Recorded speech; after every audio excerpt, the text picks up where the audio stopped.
Hey guys, Steven here. As a professional Smash player, I can say that even though video games don't seem that physically intensive, the amount of work that you put in your fingers can get really stressful on them. I know that I input about 6 or 7 inputs per second, I think, on my controller. And doing that for long, prolonged periods of time, 7 minutes just for like a game, can really take a toll on your hands. Lauren Artino caught up with Tina Harris to talk about ways to keep our hands safe. Hi, I'm Tina Harris. I'm a physical therapist. I work in outpatient physical therapy. Um, Been doing this for a long time. Work with a lot of different athletes, all from the very young ones all the way up to club level, high school level, collegiate level, and have had several professional athletes in my career as well. So I'm very familiar with the regimen that athletes have to do. Um, Developing from injury status, like taking care of injuries, all the way down to what they need to be doing in prepare of events and how to prevent further injuries. And obviously it's kind of differs from sport to sport, but I would feel safe in saying that it's probably much different, a little different for gamers and people that aren't out running on the field and doing this and that when they're in their professional, setting of their sport. So as far as when it comes to people in the gaming industry, in the gaming world, whether it's just casual, play while you're just, relaxing at home, or like serious professional esports competitions, you were saying, if you're comfortable sharing it too, you watch these competitions and what goes through your mind? When I watch the postures of the gaming athletes, I cringe. And I get it. You have to be in those postures to play, and they're down and they're competitive and they're hunched forward. But they have to find the time to undo that and correct and come back, or it will become a problem and it will interfere with playing and gaming and training and streaming. All those things will be affected if you don't have the proper posture undoing. At many sports are like that, and I don't consider gaming that much different, honestly. They have to put in the time. They have to practice postures. I mean, if you let's just look at wrestlers or speed skaters. They are hunched over in that forward posture. That's how they perform, but they have to train to undo those things so that they can be straight. And I relate that to the gaming athletes as well. I think they have to have something while they're training, while they're practicing, to be able to do during that time. And then even more importantly, or just as important, stuff to do outside of computer time to keep their body healthy and doing the right things. So it's, no doubt that they're probably going to be sitting there, while they're in the zone doing that. But when you talk about undoing, and I see you do this and you like stretch your back and sit up straight, what kind of stuff do you think, like if you had a patient come in that said, man, I'm really having some neck and back problems, my hands, all of that, where would you start them, and what's the ultimate goal?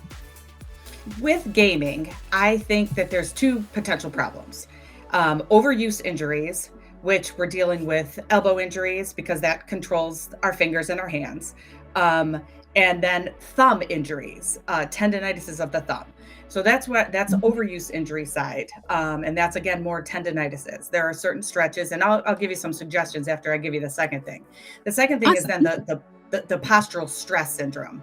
And that's what we were talking about before.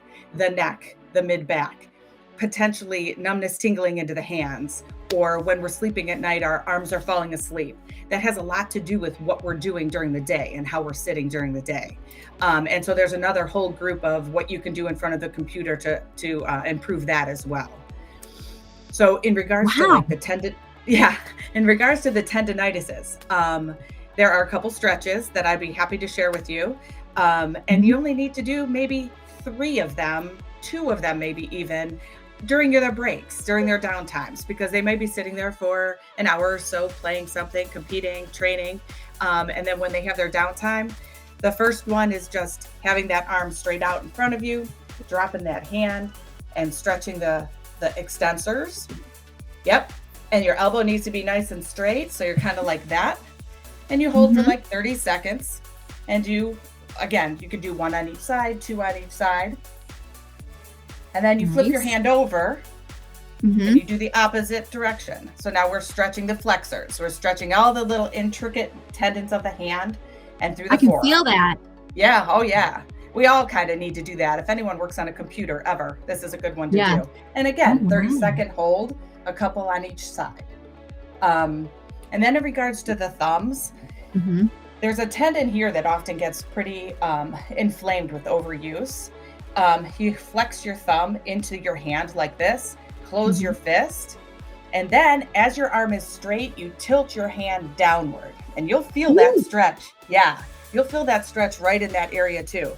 Now imagine this is you just not gaming for an hour, and you're feeling that stretch. If you're sitting there gaming for an hour and you're working those hands, they need to have that little bit of a relaxation to improve that.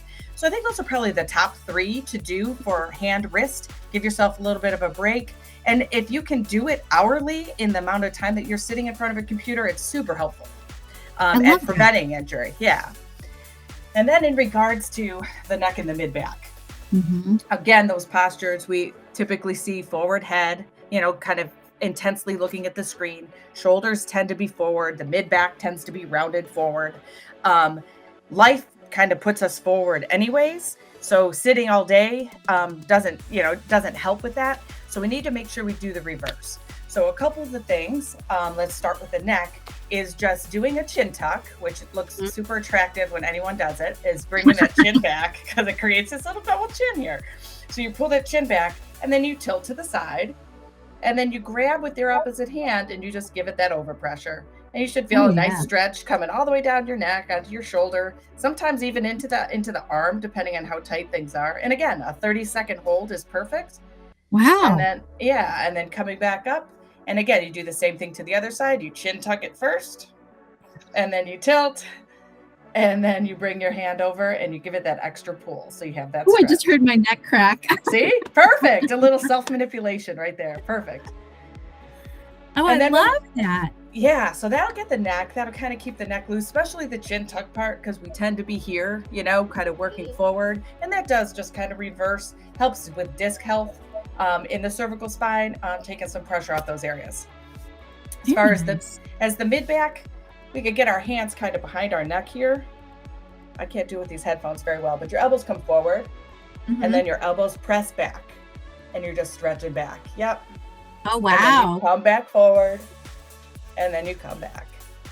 And then if the headphones, I never even thought about headphones till just right now, they could potentially be a problem. So if they have headphones on, they could do the same thing with their arms in front, elbows and hands together, and then all the way back and pressing back.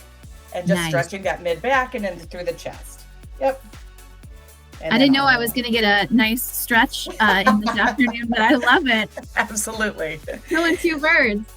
I love all of that. A lot of preventative, a lot of helpful.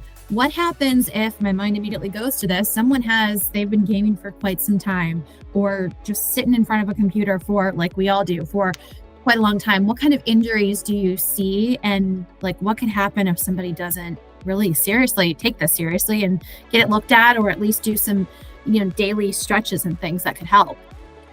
Well, I think, pain in general is something that can be seen. People have neck stiffness, they'll have mid-back stiffness. Usually the gamers are a younger population. So if you're feeling it, chances are you probably need to get something done to feel better.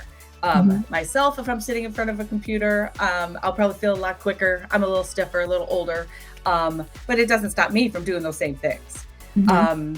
But the biggest thing is if you have any numbness tingling down into your arms, that's a nerve being entrapped because your posture isn't aligned well. And that could be coming from a disc. It could be coming from tight muscles. It could literally be coming from a segment that's rotated in your spine. And you want to get the pressure off of your nerve. The nerves from our neck feed our arms, make our muscles work, make us feel what we feel.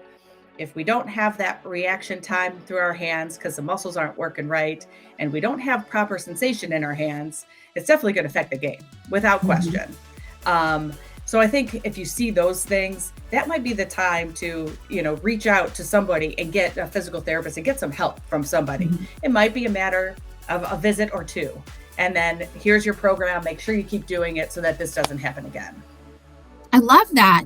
Is there anything I haven't asked that you want to make sure you mention? Like when we were talking with Matt and, he said, hey, my mom would love to talk. This would be a great piece. Anything that came up that I didn't, put out there as far as questions? Not that I can think of. I think the only other thing would be, aside from what you do preventatively sitting, Mhm. to do strength training outside. And I know, when you guys had the League of Legends team, you had a trainer in with them, a Yeah. nutritionist and trainer in with them, and I thought that was amazing.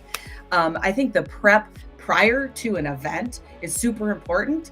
Mhm. Doing stretches, waking your body up, getting your heart rate up, getting yourself in game mode, just like every other athlete out there. They have a pre-game routine.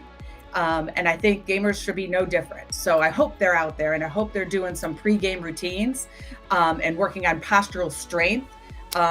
There's a whole lot of things that you could do for that too, with like TheraBand. You could do it right in your room. It doesn't have to be in a gym or anywhere if you're not comfortable with that. But that's the only other thing that I would say, that aside from the preventative stuff to do daily, to Mhm. look at that, look at the fitness stuff as well.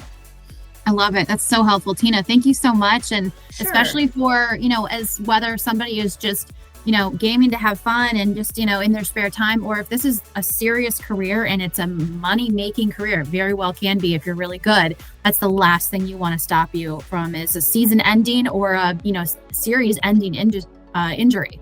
Yes, absolutely. And if it's something that brings you joy, why Yeah. have to be in pain while you're doing something you enjoy? If it is just a leisure activity. So I think those things could be very helpful. And actually, they go for anybody who sits at a desk all day, too. I love it. You Yes, heard it here, yes. guys. We'll share that. You can get all your stretches in and all that good stuff. Thank you, Tina, so much. We so You're appreciate welcome. all of your expert advice and all of your help. I'm sure everybody else does too. You're welcome. No problem. Bottoming out.